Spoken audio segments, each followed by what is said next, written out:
Hello mga mare, ito na nga naman tayo dito. Papunta na naman tayo dito sa Jollibee. Ayan kasi ang aking dalawang makulit na alaga. Tuwing sahuran ko, naalala nila kung anong date ng sahod ko. Alam na alam nila.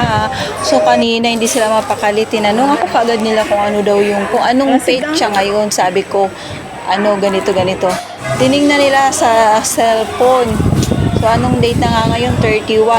Aba. Hindi talaga ako tiningilan mga mare. So, ayan, gusto nila mag-lunch daw sa Jollibee at naisipan nila. So, ayan nga, andito kami ngayon sa Jollibee, Haksawan. Ayan, nakikita nyo si Mako, nagaganyan-ganyan ng kamay kasi tinuruan ko yan na pagkakain ay mag-pray muna, mag-sign the cross. So, ayan, ayan, ang takaw nila sa Chicken Joy. Ayan, tinanong ko sila kung nag-enjoy. Ayan, nag-enjoy naman daw. Ang sarap daw ng Chicken Joy. Kaso nga lang, matigas po talaga ang kanilang Chicken Joy dito sa Haksawan Jollibee. O ayan, sarap na sarap sila kumain.